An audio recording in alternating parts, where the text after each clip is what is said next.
So let's come back and let's see a couple of stocks from the recovery play. So let's see the first stock, which is Boeing.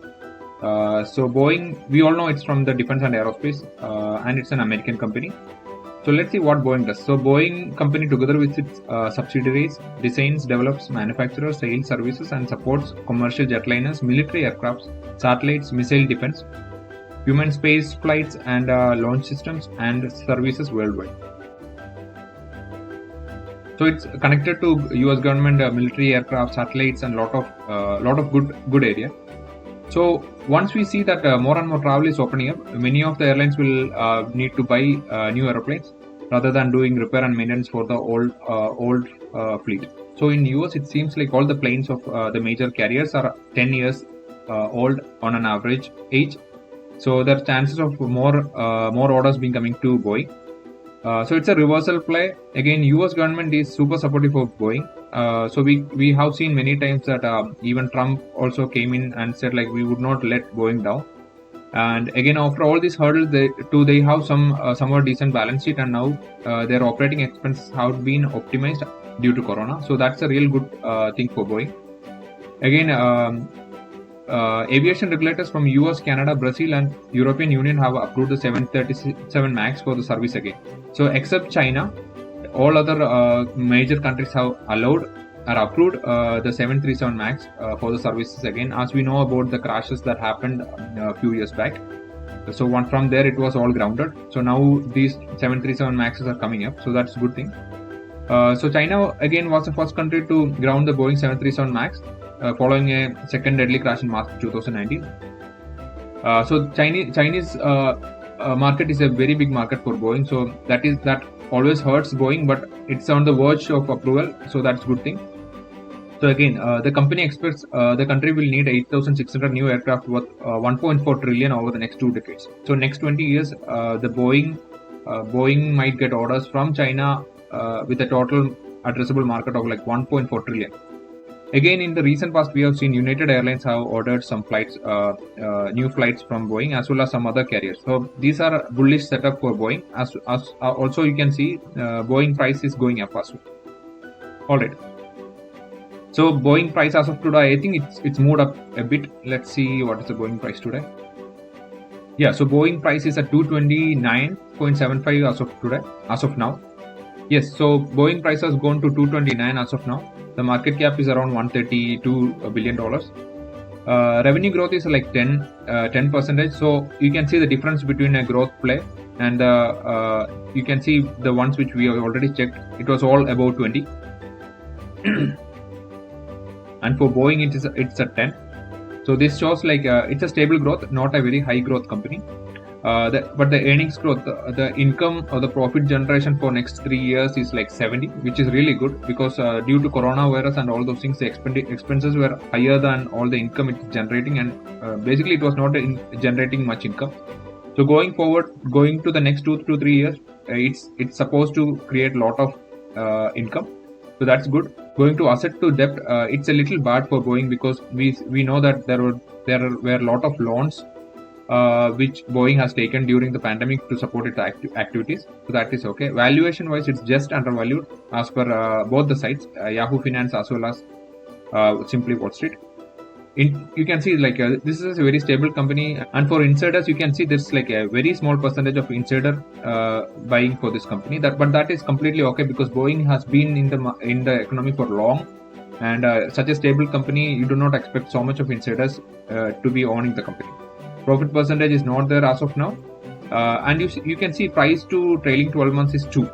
So this is a difference with a growth company and a stable company. You can see this is a beaten down company, and the price to trailing 12 months sales is 2, which means if you go back to our growth companies, you can see it's all over the place. It's like 10 for a couple of them and 21 for 21 for Palantir. And you can see for Boeing it is just 2. So basically it's still cheap, and it's supposed to go up for the next 2 to 3 years. And as long as we see more and more flights being ordered from Boeing, you can see the price of the stock going up. Technical analysis, it's not oversold. So again, in opposition to the growth stocks, it's not oversold. So that means it can get sold more. but it's not a mandate that it has to go down once it's not oversold. So that things are looking pretty good. And bear thesis is like, see, Boeing, again, you can see in recent history, like in the last few months, we have seen some more flights having issues, like engines are getting fire and all those things. So these are all some bullish concerns, some bearish concerns for Boeing going forward. So as long as they do not have any of these, it's supposed to go up. So that's about Boeing. So now let's go to our second recovery play. This is called SPG. So SPG is Simon Property Group, and I believe most of us might have gone to at least one Simon Property Group, even though we do not probably recognize the name as a brand.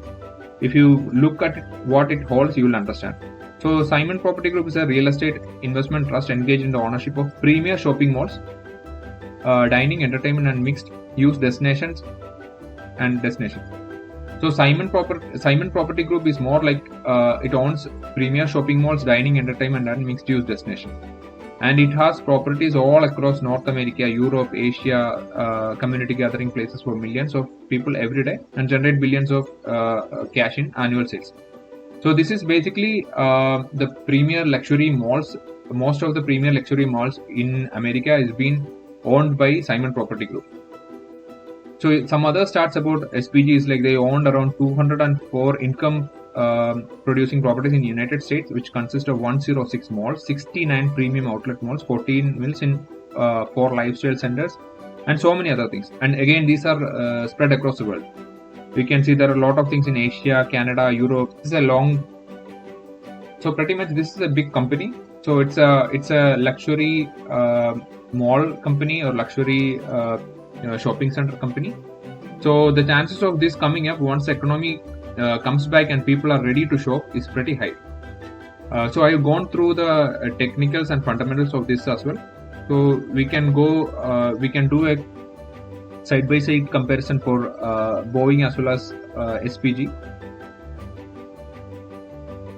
So you can see SPG is under the REITs industry, Real Estate Investment Trust.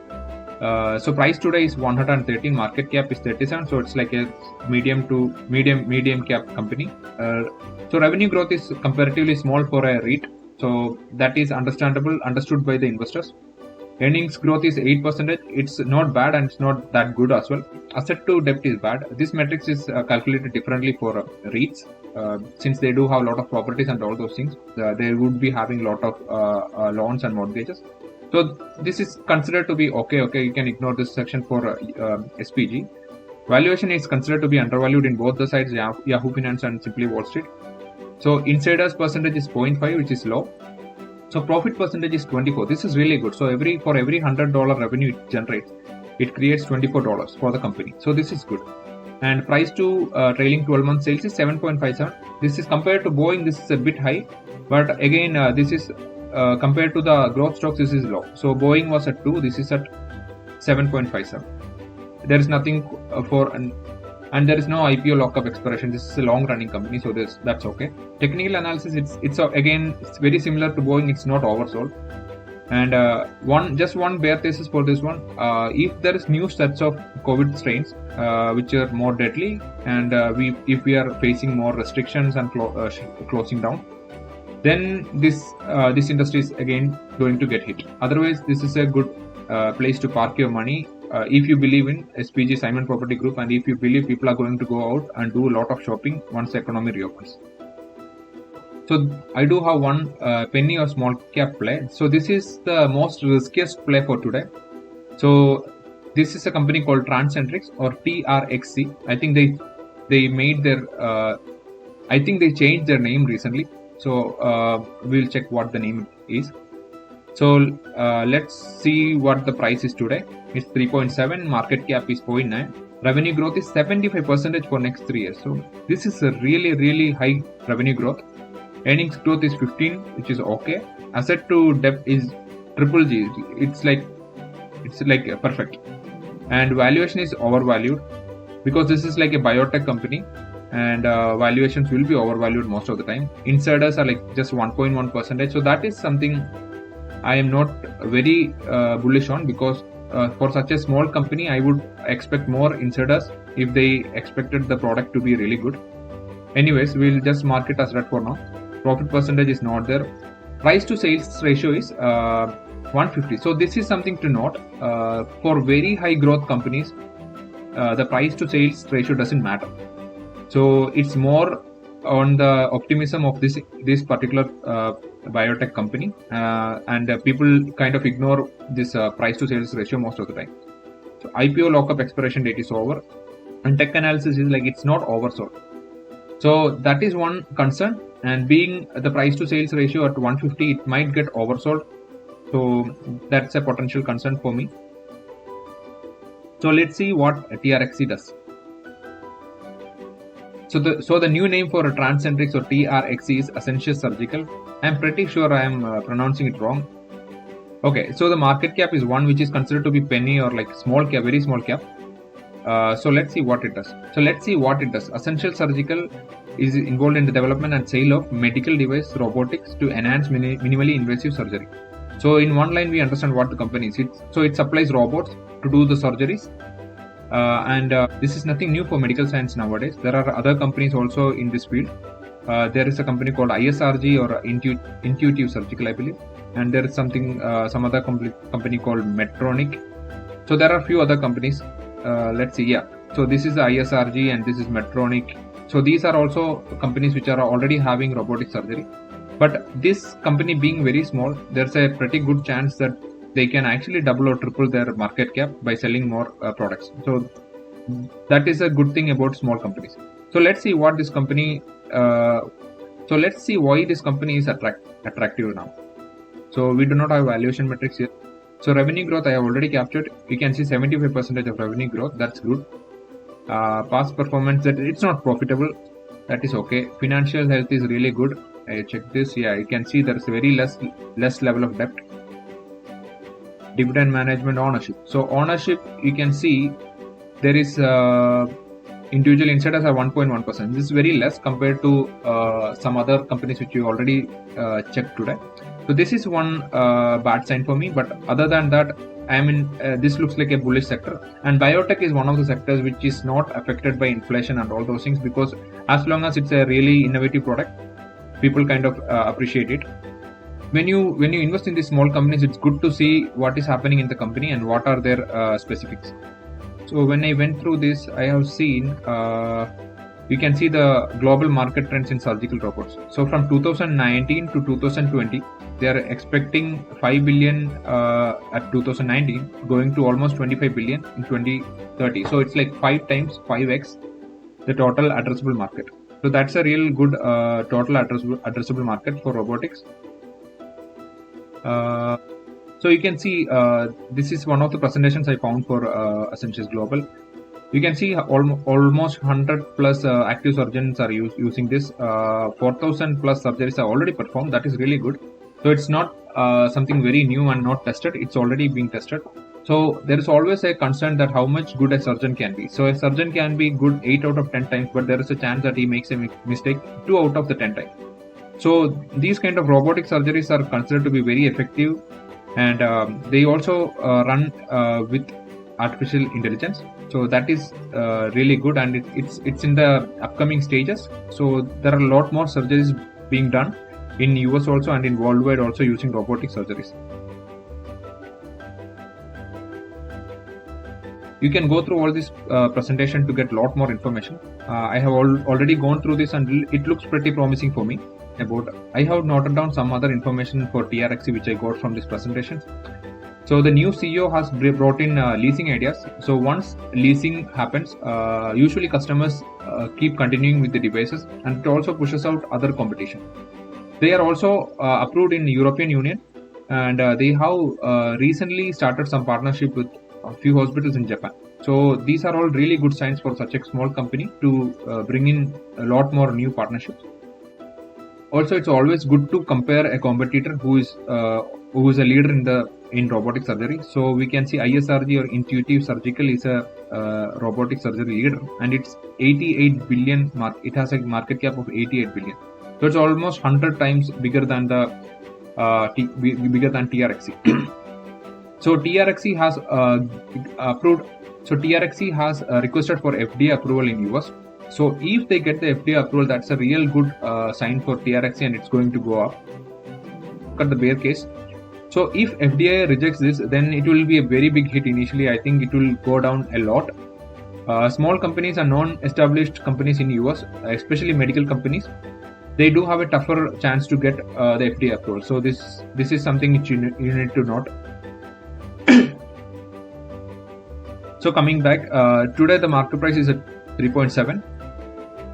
And I strongly believe it's going to hit $10 minimum in 2022. If it gets a US FDA approval, I'm pretty sure it's going to shoot up to at least $15 by 2022. So that is a good thing about penny and small cap stocks. But again, understand there's a big concern, and I'll mark it red here because of that.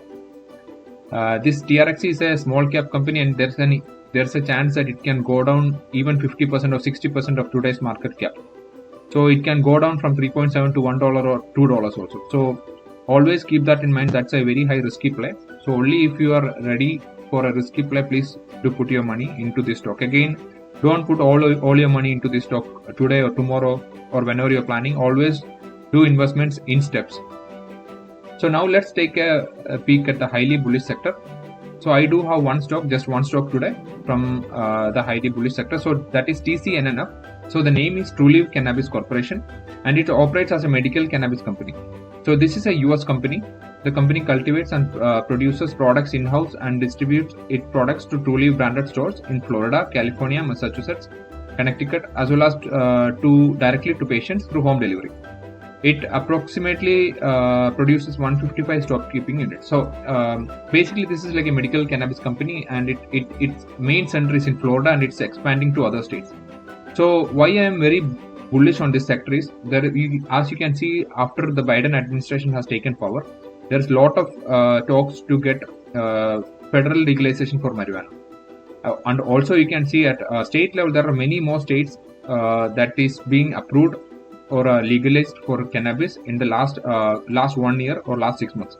So that's a real bullish sector. And once you see there is lot more states which is approving legal marijuana, you can see companies like Trulieve to expand to all those states, and the revenue is going to go up so high. So very recently, New Mexico, Alabama, and Pennsylvania got some kind of cannabis legalization. So Florida has plans to completely legalize by 2022. So these are some of the bullish statements I have noted. Again, these are stocks which are traded only in OTC markets. So OTC is over-the-counter markets, which means it is not yet investable for big companies. So very big companies and institutions can invest in a stock only if it is in the primary stock market. So primary stock markets are considered to be the S&P 500, NASDAQ, and NYSE. So OTC is not considered, it's considered to be like a secondary market. So the regulations are not that high in OTC. So there are chances that there are fraudulent audit information, and regulations might not be that stringent in OTC. So big institutions might not put their money yet into any companies from the OTC market. So if Trulieve Cannabis is continuing to be profitable or continuing to be having a high revenue growth, and at some point of time when it's legalized at a federal level, there are chances that it can be added to S&P 500 or one other primary stock market in US, and that is when you will see a lot of big money flowing into this cannabis companies. So that is my bull case for Trulieve. And my bear case is like federal legalization might not happen immediately, and there would be many blockers. So Republican Party is completely against federal legalization of marijuana. So that is a blocker. So also we do not know the implications of legalization. Some studies have shown there are like a lot more accidents related to DUI and influence of marijuana in the past few months. And also we do not know if crime will rise or crime will come down. So this has again to be studied. So that is another potential concern. Again, there will be politics and change of government, and this might affect the cannabis industry long term. But I am more bullish on this sector because of all the news that's happening recently, and all this legalization that is happening for more and more states in the past months. So let's look at the market cap. So it's a medium company. It's 5.7 market cap. So this is also one thing to note is like this is one US cannabis play, and there is a lot of other cannabis companies like Canopy Growth, and grow generation and all those things, but they are mainly focused on Canadian cannabis market. So US being legalized will help more US companies. So let's look at fundamentals. So the market cap is 5.7, the return growth is 26, which is high. Earnings growth is 43, which is even better. The asset to debt ratio is like double good, it's really good. Valuation is undervalued. Insider is 27%. So this is really strong. There's 27% of insider holdings are there for the company. That's good. Profit percentage is already a profitable company. I'm liking this company more and more because of all these metrics. And price to sales ratio is 13, which this is kind of okay for me, because with all these beautiful metrics, trailing price to sales ratio is okay for me. IPO lockup is over, so that is okay. Technical analysis I checked, it's not oversold yet, and but it's trending up. So these are good things. So let's just quickly go to TrueLeaf Cannabis. So let's quickly go to TrueLeaf Cannabis. So you can see the market cap is 6. It's actually valuation, it's showing undervalued. Future growth is really good and strong, which we have already seen 26% and 43% of earnings growth. Past performance, you can see the graphs are really looking good. And it was already profitable, that's good. Financial health is really good. The assets overpower the liabilities, which is good to see. And you can see there's like medium insider selling in the last few months, that is okay. But there is some level of buying also happening, and individual insiders are like 27.5% of the company holding. So that is really good. So overall, I'm very bullish on the sector and very bullish especially on US cannabis. So let's conclude the video today. Let me go through each of these stocks and my price targets for 2022. So TrueLeaf Cannabis, it's at 46.7 today. I'm expecting it to be at least $75 to $80 by 2022. I'm very bullish on this sector, but this is also a play with a lot of risk because it has a lot of concern with federal legalization and all those things. I'm very bullish on this sector, but I'm also a little bit concerned on how the federal legalization is going to go. But regardless of that, my price point is 75 to 80 by 2022. We had 3 growth stocks: Jumia, Tattooed Chef, and Palantir. So for Jumia, my price target is $80 to $90 in 2022, and my Tattooed Chef is 30 to 35 from 21.4 as of today, and Palantir as of today is 24.9. I'm expecting it to be at $40 to $45 by 2022. The small cap of penny play is TRXC. I'm expecting it to at least double, so it's from $3.7 to $10 is what I expect to see the price in 2022. This is a very risky play. You see the red color for this one, so expect a lot of volatility in this stock. And my last and final plays are like recovery plays, which is Boeing, and I do have SPG, which is Simon Property Group. So for Boeing, my price target is from $229 to $280 to $300 by 2022, and for SPG from $113 to $160 by 2022. Please like and subscribe the video, guys, and please let me know if I need to improve on anything. So that's all, guys. Thank you. Bye bye.